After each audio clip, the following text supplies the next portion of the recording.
This is All India Radio. In the program Spotlight, we now bring you a discussion on Finance Minister's reply on budget discussions in Parliament. The participants are Shubhamoy Bhattacharjee, economic analyst, and AIR correspondent Sonu Sood. Replying to the budget debate in Parliament, Finance Minister Nirmala Sitharaman said the Union Budget 2021-22 aims to attain sustainable growth for an Atmanirbhar Bharat with enhanced allocation to key sectors. And she also stressed on continuing focus on uplifting the poor. She talked about the government's and Prime Minister's commitment to development, growth and reforms. Shubhamoy, how do you see this budget being an impetus for growth and helping India become one of the fastest growing economies in the world? First of all, by any reckoning, this budget has been probably the most significant budget which has been presented for several years. Why do we say so? Because this budget has recognized some fundamental elements of the Indian economy which holds great potential. For instance, this budget accepts that the government has no business to be in the business of running businesses. So the government has said, for instance, that it will not just disinvest, which was already an accepted phenomenon, but more than that, it has set into process a clear direction of selling assets that it holds which is not being used, like land, also assets which were being used badly, like many of the loss-making units, which are also profitable. But there's no reason why the government should be running it. Instead, the private sector can run them better and make better use of them. These are the assets like roads, ports, airports. Basically, the government has said that we run process of what is called the asset monetization, which means that the private sector will be running these assets and using further deeper efficiency gains to create benefits for everybody concerned. Then gets the money that it generates from those sales to invest in sectors where there's a need for capital sector, for investment in further building up of infrastructure, in building up, again, social infrastructure, both hard and soft, and so on and so forth. So these by themselves are so significant that they have actually made everybody sit up and take notice. Second part is that the government has also said that it will not therefore get into the business of asking people to pay more taxes. Because what it has done is it has said that whatever taxes we have, those taxes will stay. There is a continuity in the taxation. These two together essentially create a very strong reform blueprint which has been the significant feature of Budget 21-22. Shubhamoy, in fact, what you said that the assets which are non-productive right now or which have much more potential, they will be put to use by privatization and the overall wealth creation will be given a boost. So you think that is also important even if we see from the vulnerable sections point of view, because even in the economic survey it was said that the entire pie has to increase, the wealth has to increase so that it can be distributed among even those who really need it. We often, obviously, as a developing country, we know that there is plenty of need. There are lots of people in the low-income brackets, people who need support. The COVID has created the exposed shortcomings in many of the sectors. Now, to do all of that and more doesn't mean that the government should start doing everything. What the best course is for the government to accept that the economy can create measures to help everybody out, provided the government puts in place policies which are smart. And this budget is therefore has walked in that direction. For instance, the clear understanding that you cannot just be riding on just public sector-led growth. There's no particular ism out here. It is simply an acceptance that creating more and more public sector companies isn't necessarily the way the public is served. So those are the things that have been accepted. In fact, the finance minister has talked about the budget taking consideration for and showing respect towards all citizens, be it the bottom rung, the taxpayers or the wealth creators. So can you just give your take on this statement which seems to allay many of the doubts which have been raised by the various parliamentarians during the debate? If the government, for instance, says that I will give out more benefits by handouts, because what would it do? That is what seems to be lots of people often mistake as government support. when those handouts are given, somebody somewhere has to pay for those handouts.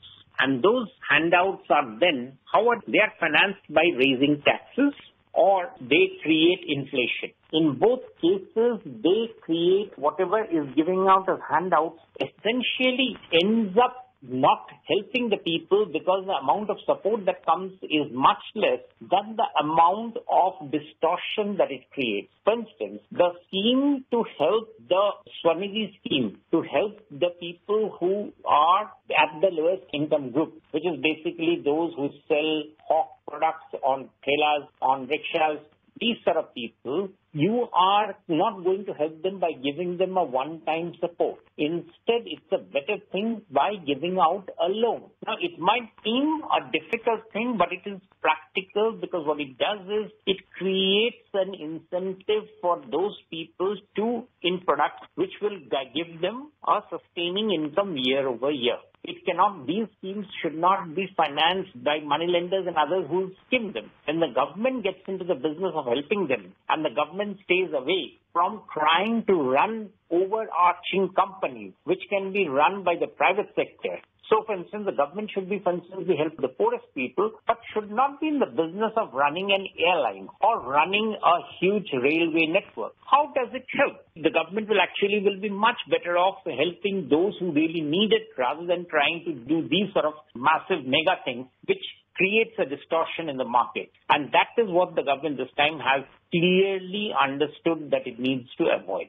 In fact, SM detailed the various measures government has rolled out to help the poor and vulnerable, starting with Pradhan Mantri Garib Kalyan Yojana, which had free ration, cooking gas, cash transfers to women, senior citizens, because that was the need of the hour at that time when COVID had just struck. But they have also talked about Swanidhi Yojana, as you were saying, about street vendors, PM Awas Yojana, where more than 1.7 crore houses have been completed, Saubhagya scheme, where 2.6 crore households have been electrified. So you think living standards of these people, and they are forward-looking? The whole idea is, again, the government should not be getting into things. This budget also should be read with the current monetary policies that have also been unveiled by the Reserve Bank. Both of them very heavily are looking at policies which are needed to be done when the economy is in crisis, by, for instance, helping the MSME sector. Now, again, the point about helping sectors, as we have found out during COVID, and which, lots of countries tried initially on by giving huge financial support, was that they said that we'll give cash dose. As it turned out, that the crisis kept on getting worse and worse, and there was a limit to how much cash dole that could be given. Many of the, for instance, countries in Europe and even USA is finding that you just can't keep on giving that sort of a support endlessly. Instead, India came into the business a bit later of giving what is called supply side support. This is much more useful. As I said, what it does, it depends on the people's ability to generate income. And frankly speaking, if we look at the indicators of the economy, what are they showing? Right now, for instance, over the past few months, the index of industrial production, instead of, getting into crisis, is actually showing improvement. The levels of deposits in banks, they have not only climbed back, but credit from banks has again started to move northwards. Take other examples, indicators of what's happening in the economy. Exports have started, despite a difficult climate, have started showing impressive numbers. Unemployment, which had been expected to go through the roof, by all indicators, it is bad, but is actually not worsened than what it was in the first quarter of last year. Rather, it has come off rather well, and it is actually showing signs of stabilizing. Essentially, what it is showing is, therefore, that in every measure, the economy is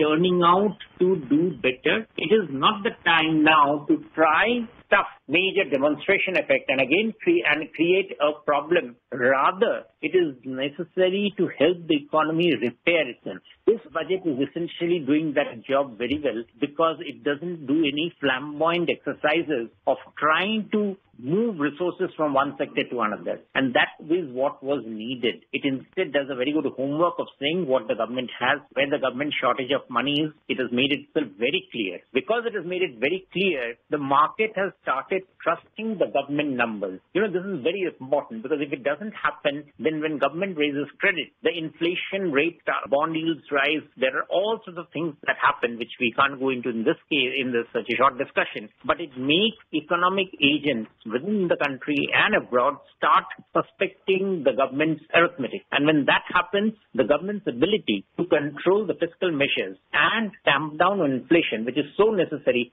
Subramanian, you just now talked about that, budget which has not been seen in several years. What stands out is that capital expenditure on infrastructure has been increased by 35%. Health infrastructure expenditure has been increased by 137%. And there's a lot of talk about this multiplier effect of capital expenditure. Can you just explain in simple words what is this multiplier effect and how will it impact the economy in the short term, medium term and long term? Simply this way, that let's take the example of point about helping the poorest by running their enterprises. If in the short term, if they are given help rather than giving doles, then they are able to start recouping their ability to begin earning. It helps them in the medium term by being able to further borrow because they know that there's a scheme under which they can keep on borrowing and therefore repaying the sources from where they are taking the money. And that creates what is called a multiplier effect as more and more of them are able to create this sort of a business starting from scratch. The expenditure on roads, railways, the physical infrastructure of the country, that is also going to create jobs, generate incomes, generate demand? Certainly, I feel that the support, when it happens through using means which the government can do rather than trying complicated stuff which the government cannot do, the economy is better off. Certainly, as I said right at the beginning, that asset monetization, which means that the government keeps on building infrastructure, roads, boats and all those things, and then keeps on selling them, creates the virtuous cycle of money, which then can be used to help the poorest. That is the way this budget is expects to operate. And this is something which most commentators had been asking the government to get into for a long time. And after trying for several years, it's not as if this will be started now. Monetization has already shown tremendous success, which is why it is a route the government through which the government has already earned something like 80,000 crores. It is a route through which there is a tremendous promise and which can be further deepened in the years to come.